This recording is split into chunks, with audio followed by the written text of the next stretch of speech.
بسم اللہ الرحمن الرحیم۔ السلام علیکم ورحمۃ اللہ وبرکاتہ۔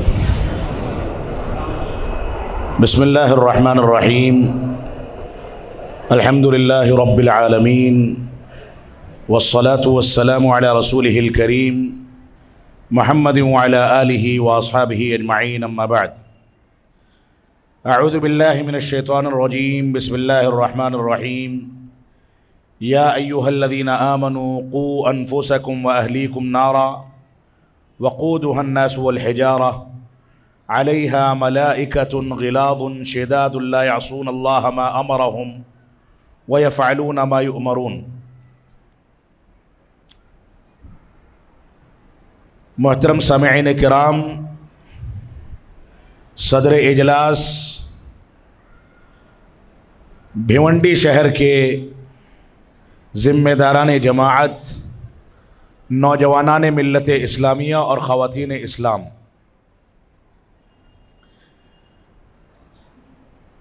جو موضوع میرے لیے منتخب کیا گیا ہے وہ نئی نسل کی لڑکے اور لڑکیوں کی اسلامی تربیت سے متعلق ہے۔ یہ ایک ایسا حساس موضوع ہے جس پر مسلم معاشرے میں سب سے زیادہ محنت کرنے کی ضرورت ہے، کیونکہ یہ موضوع ہم کو اس بات پر ابھارتا ہے کہ ہم سب سے پہلے نئی نسل کی توحید کی بنیادوں پر تربیت کریں۔ یہ موضوع ہم سے اس بات کا تقاضا کرتا ہے کہ ہم نئی نسل کی تربیت میں توحید کے بعد اتباع رسول کے پہلو کو سامنے رکھیں۔ یہ موضوع ہم سے اس بات کا بھی مطالبہ کرتا ہے کہ ہم نئی نسل کو منہج سلف کے مطابق پروان چڑھا کر کے ان کی تربیت کریں، اور ان تینوں اصالتوں اور تینوں بنیادوں کے ساتھ ساتھ یہ موضوع ہم سے اس بات کا بھی مطالبہ کرتا ہے کہ ہم نئی نسل کو اخلاقی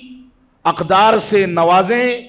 اور ان کی ایسی تربیت کریں کہ وہ دنیا میں بھی ترقی کریں اور آخرت میں کی ترقی بھی ان کے سامنے ہو، اور اس کے مطابق اپنے آپ کو ڈھالیں۔ اس دنیا میں اگر ترقی دیکھنی ہے تو اس کا اسلوب یہ ہے کہ انسان دنیاوی تعلیم میں، دنیاوی چیلنجز میں، دنیاوی فنون میں، دنیا کے اندر جن چیزوں میں بھی مہارت حاصل کی جاتی ہے، اگر وہ چیزیں شریعت اسلامیہ کی تعلیمات سے ٹکرانے والی نہیں ہیں تو مسلمانوں کا اولین فریضہ ہے کہ ایک جانب دینی بنیادوں کو ملحوظ رکھیں اور دوسری جانب دنیاوی ترقی میں سب سے آگے نکل کر کے ساری قوموں کو پیچھے چھوڑ دیں۔ لیکن اگر مسلمانوں کی نئی نسل دنیاوی ترقی میں وہی اسلوب اختیار کرتی ہے جو اسلوب آج کے دور میں مسلمانوں کی اکثریت نے اختیار کر رکھا ہے، تو یہ المیہ اور لمحہ فکریہ ہے۔ ہمیں اس بات پر توجہ دینی ہوگی کہ ہم دنیا میں ترقی کریں، انجینئر بنیں، ڈاکٹر بنیں، دنیا کے اندر کسی بھی فن سے بہرور ہو جائیں، کسی بھی انداز کی ترقی کریں، لیکن ہمارے سامنے ہمارا مین اور بنیادی مقصد یہ ہمیشہ ہونا چاہیے کہ ہم چاہے آسمانوں پر اڑ رہے ہوں، زمین پر چل رہے ہوں، ہوائی جہازوں میں سفر کر رہے ہوں، پانی کے نیچے پنڈبیوں سے جا کر کے سمندروں کی اندر کی تحقیق و جستجو میں زندگی گزار رہے ہوں، دنیا کے کسی بھی خطے میں چلے جائیں، کتنی بھی ترقی کر لیں، لیکن ہمیں یہ یاد رہنا چاہیے کہ ہمیں پیدا کرنے والا رب کون ہے، اور اس نے 5 وقتہ نمازوں کا جو ہم کو حکم دیا ہے ان نمازوں کا تقاضا کیا ہے۔ ہم کو یہ یاد رہنا چاہیے کہ توحید کے تقاضے کیا ہیں۔ ایسا نہ ہو کہ ہماری تربیت اتنی کمزور رہ جائے کہ ہم توحید کو نہ سمجھ سکیں، اتباع رسول کو نہ سمجھ سکیں، منہج اور فہم سلف صالحین کو نہ سمجھ سکیں۔ ایسا نہ ہو کہ ہماری تربیت اتنی کمزور رہ جائے کہ ہم جب دینی امور کا کوئی فیصلہ کریں تو ہم کو اتنا زیادہ کمزوری محسوس ہو کہ ہم مغل بغل والوں سے